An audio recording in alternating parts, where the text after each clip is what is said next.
This is the Raw and Radical Woman in the Arts podcast, and I am your host, Maureen Broadbeck.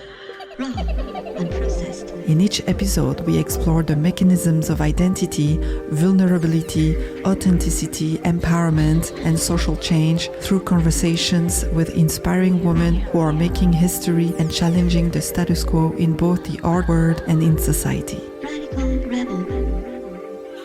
We talk about their real-life challenges and celebrate cis and transgender women so that you can be inspired, empowered, take action, and further your critical understanding about what it means to be a woman in the arts. Woman, feminism, a revolutionary catalyzing reformation of radical. Hi and welcome to the show. Today I am speaking with Camille Morineau. She's the co-founder and director of AWARE, Archives of Women Artists, Research and Exhibitions, which is a French non-profit organization dedicated to the creation, indexation and distribution of information on women artists of the 20th century. She has worked for 20 years in public cultural institutions in France, including 10 years as a curator of the contemporary collections at the Musée National Moderne, centrepompidou in Paris.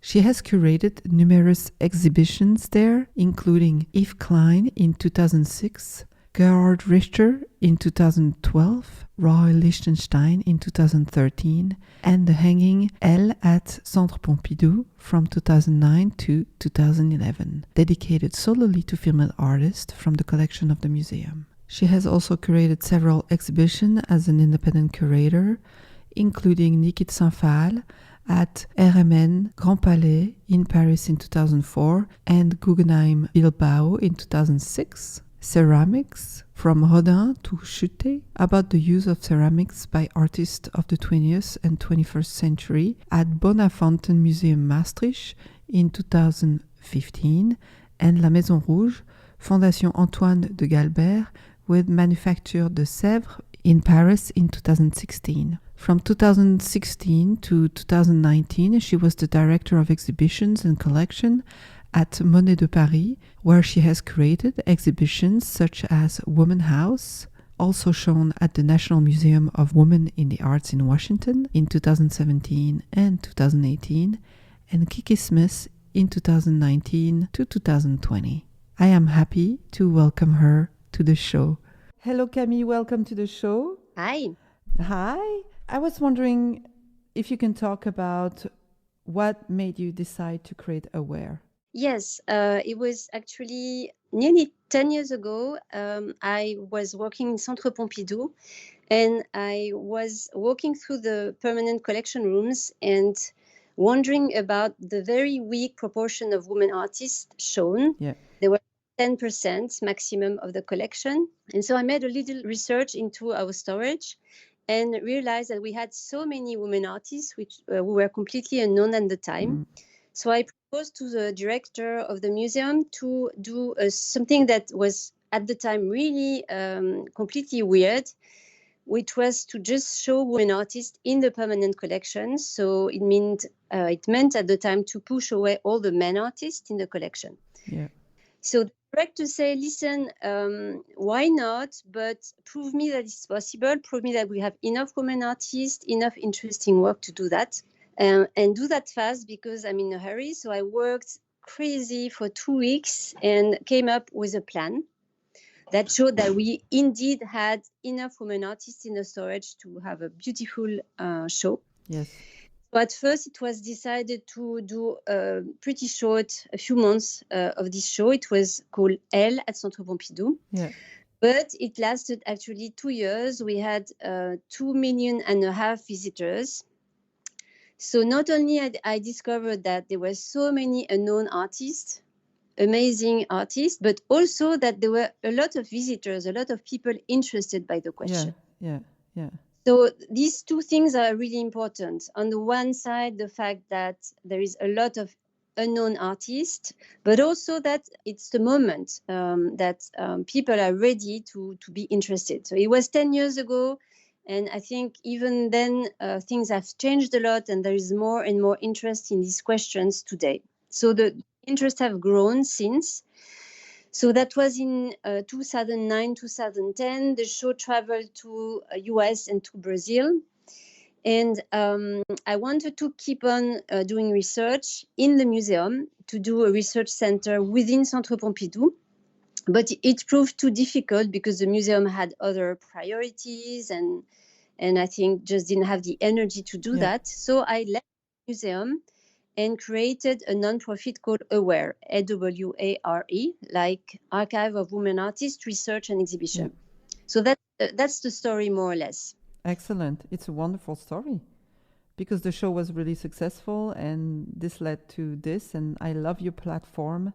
I think it's so well made. It's so well explained. It's easy to understand for people that don't especially really know art really deeply and very well.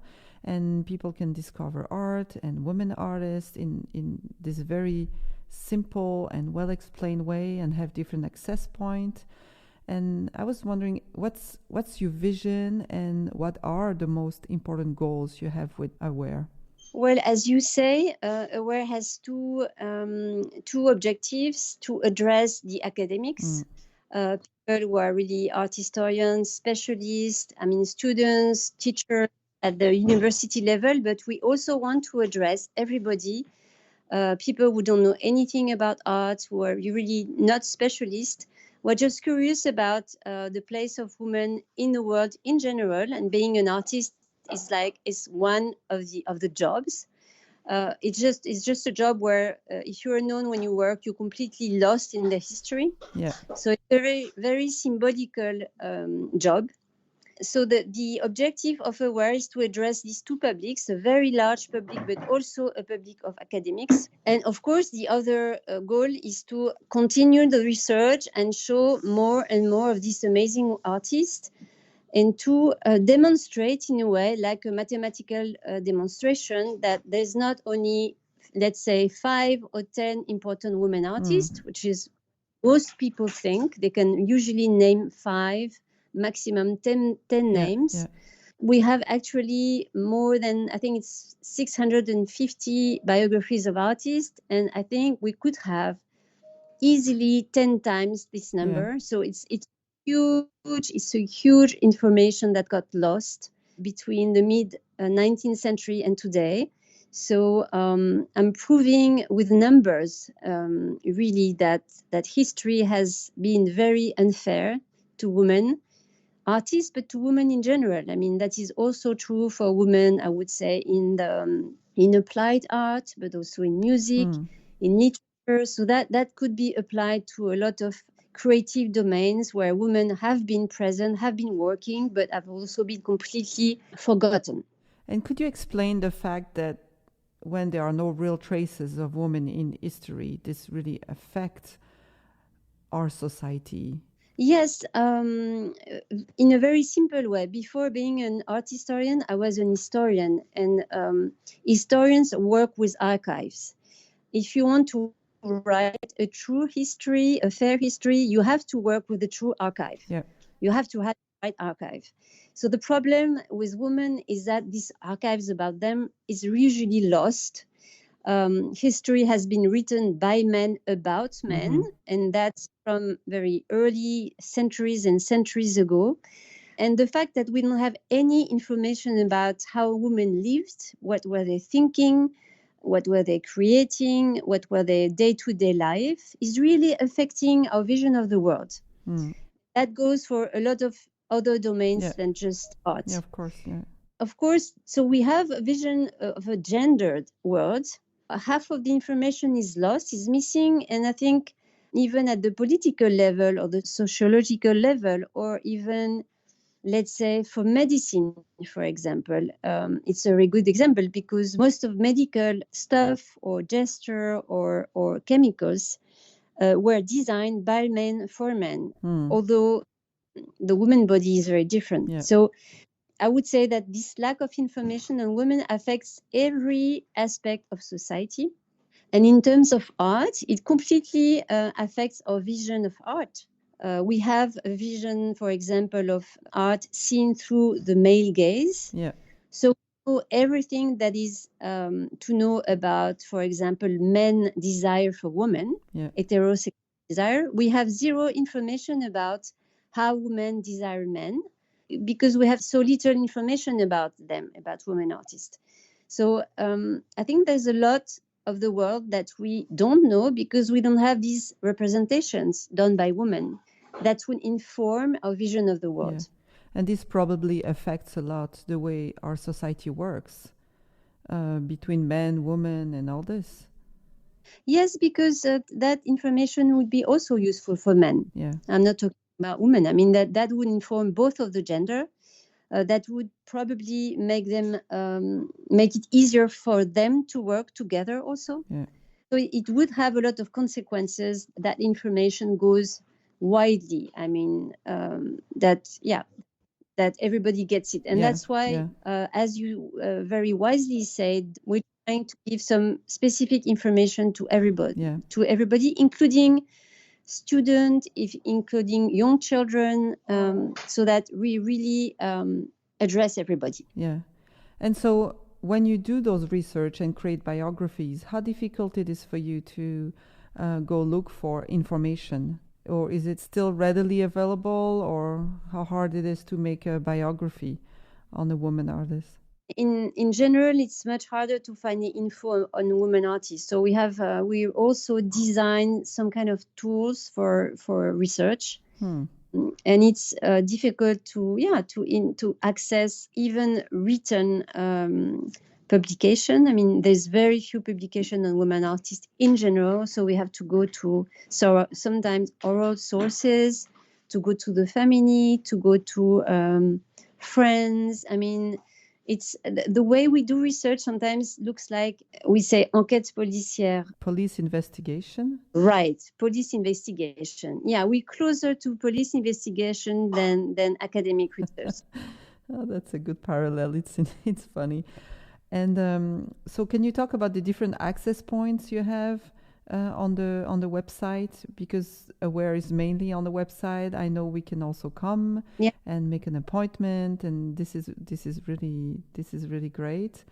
But you organized different access points, and can you, for example, you have thematic routes and you have the podcast Woman House. Yes, we have a very simple access by names of the artists, but you can also access by country, by a period of time, for example, by a technique. If you're looking to sculpture, for example, you can access by subject, let's say portrait or a self-portrait. But there is also these new entries where you can just, in a way, navigate the website. If you're not a specialist, you can go through a general question like why have there been no great women artists? There is a very simple answer that takes you to the website, or who are the women in the avant-garde, or that question, and you can navigate through the website. We also designed, a podcast that is more about literature to expand a little bit the territory of Aware to different arts. So there is also sound. And also, more recently, we have images. We did this little animation for children. Yes, they are great. Small stories of great artists that young children and their teachers can access also information. And usually, a lot of adults also love them because they're simple and it's short time and they give a lot of info. True, yeah. Look at these colorful lines. They probably make you think of a carpet, and you're right, but it's also a work of art. The artist who created it, Annie Albers, thought that you could hang a woven carpet on the wall as if it were a painting. If you look closely at all of the colors, all of the layers of thread, the reliefs created, you will discover how Annie Albers transformed weaving into an artistic practice. Each unique weaving is made of abstract and geometric motifs. Annie Albers was born at the beginning of the 20th century in Germany. At a very young age, she became fascinated by the visual arts. Annie wanted to become an artist and experiment with all kinds of techniques. She studied at the famous Bauhaus School, at the weaving department, the only one open to women without any restrictions. The Bauhaus was not only a school but also a true artistic movement based on architecture. It highlighted what we call applied arts, or the arts used to create chairs, tables, lamps, as well as tapestries. This was an excerpt from the story of Annie Albers from Little Stories of Great Women Artists, an animated series created and produced by Aware. During the confinement, a lot of artists were in a difficult economical situation, so we wanted to help them. So we had different levels of commissions to women artists. One of them was just announced. With the French government, we launched a great commission for 10 women performers. And we had a jury, we had like 400 applicants. It was really difficult to choose. And these commissions will be published on the website. We've expanded, the role of Aware, again, starting from the academic world to a much broader public. Yeah, it's very well made. And of course, it's in English. Yes, it's in English. That's important. I'm guessing you can see that there's a direct link between the value that is assigned to women artists as opposed to men artists, to the importance of the information. Absolutely. Yes, this is something I really believed in and that needed to be demonstrated, but it's very clear that the more information you have on an artist, the more valuable he's going to be on the market. Let's say the best example is Gerhard Richter, one of the most expensive artists in the world. Yeah. Richter started his catalogue raisonné very early on, and as he was developing his career, he did more and more catalogue raisonné. And this is something that women artists couldn't do. They usually didn't have a gallery, didn't have money to do that, didn't have time. Yeah. So they could do that catalogue raisonné of their work, which is the best tool to have a good value on the market, because then you know what you're buying for one thing, and also you have more publication. A lot of critics, art historians can get information on your work. They can create a narrative about your work. Mm-hmm. Lack of catalogue raisonné, this lack of publication on art, is so many reasons that explains that women artists today have a lot less value than men. They're basically a lot cheaper. The more we give information, the more we publish information, the more that information is shared and is multiplied, the more show they are, the more galleries they show them, the more value they will get. Yeah. And value is very important for women artists to also be visible. Yeah, of course.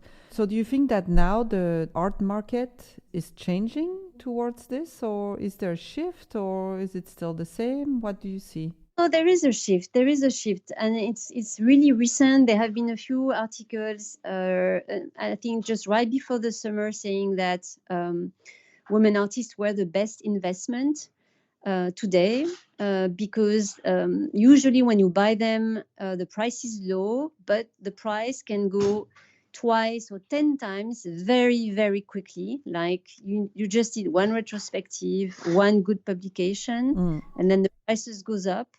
Their work is amazing, is very radical, is as good as the men's work. So it's just a good investment, really. And that shift is going on absolutely right now. Now galleries are looking for women artists, for historical women artists. They're promoting their work. Yeah. Sometimes even the gallery, the academic research that hasn't been done. So it's a very interesting moment. Oh, great. In the podcast La Poudre, you mentioned something that is very interesting to me, which is that you want to provoke a revolution of knowledge and to place back women in history at the right place. How can each of us, women artists, women in the art, help and participate to this revolution of knowledge? Well, first of all, to be frank, please mention Aware to everybody. The podcast, the bloggers, influencers, and any journalists are important for us because we are the only website doing the work. Yes, yeah. And yeah, we need art historians, we need people interested to write. Yeah. It's a huge job. Yeah. It's an enormous job, really. It's not a few names again. It's thousands of names that we have to dig literally to find out, to redefine, find photos, and so it's a collective work. Yeah. A pretty international web, but we need more and more people to help. Okay. So please, yes, talk about us and join the group and join the revolution.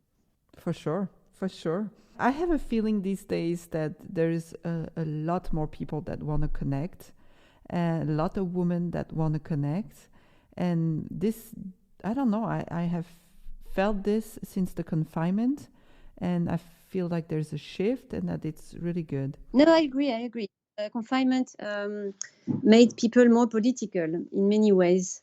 I had that feeling too. People thought about what's important, and a lot of them decided that they would commit to more social or political causes. Yeah, this is great. So you have worked with many women in your career, and do you believe that the way women represent themselves to the world or talk about themselves to people and talk about their work is different than men? And do you think that if so, this is maybe a reason why we are more discreet in a way in the art world? Well, first of all, I don't think their work is different, right? There's not a part of the art, but I would say that it's not so much that they're discreet, but they didn't have the time. I mean, if you have to take care of the children, to take care of your house, if you have to work hard to be heard, to find a critic, to find a gallery, this is all about time, really. I mean, how much time do you have left to promote your work? Yeah. And that time of promotion, the woman never had it, and they still don't really have it. And that is crucial for an artist to have time to promote his work. Yes. And the men always had time, the woman never had the time. So it's just really a matter of how you organize your day and how much time do you keep to promote your work. Yeah. So this is what we need to think about. And a lot of the women artists I know, a lot of them still don't have a gallery, and they ask for me to help them. But I mean, I don't have the time to do that. Yeah. An agency to help women to find a gallery or something like that. But that's usually what they're missing. I mean, a good artist needs to have a good gallery to promote the work, to give it value, etc. So that's a very important step. But finding a gallery is just, you have to take the time to do it. You have to do a book, etc., etc. So yeah, it's quite a job. Yeah.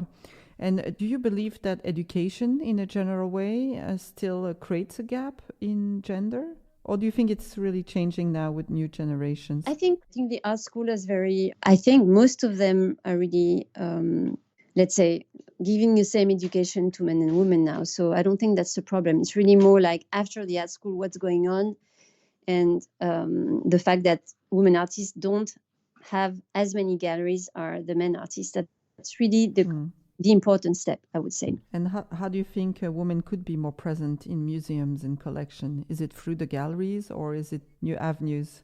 The galleries, they really do need the galleries. The galleries are supposed to do that job. And I think that's the problem. The main problem is that, or the critics, I mean, they need more text written about their work.